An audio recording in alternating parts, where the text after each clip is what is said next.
Once, in a cozy corner of a city where everything and everyone was magically edible, lived a mischievous marshmallow named Momo. On a moonlit night, Momo decided to create the most delicious midnight snack ever, the Moonlight Marmalade. Momo was a disciplined little marshmallow.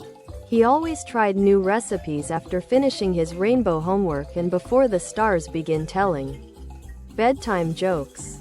However, he was also quite a troublemaker, often stirring mayhem with his wild culinary adventures.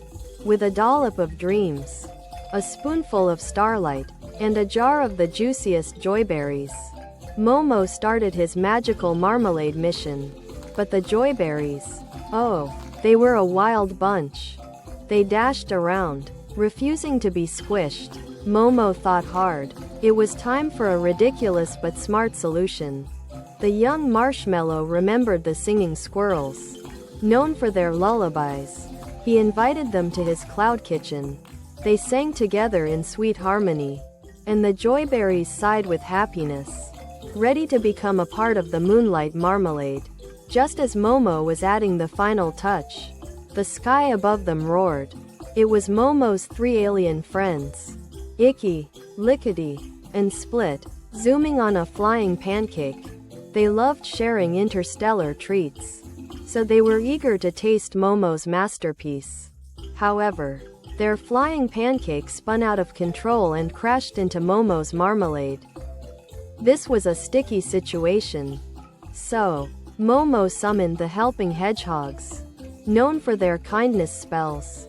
With a kind chitter and removing the pancake bit by bit, they cleaned up the cloud kitchen in hoopla seconds. After the commotion, they all sat around grinning. Momo carefully served each of them the Moonlight Marmalade on slices of talking toasts. They savored each bite under the chatty stars, laughing at their fiery jokes. As the clock ticked towards bedtime, Momo and his friends, full of snacky satisfaction, thanked the trees that bore the joyberries. From then on, every twist and turn became an opportunity to share, to help, to learn, and to have silly fun. After all, even in a world of edible chaos, Momo knew, it's the heart that makes a true ingredient of any adventure.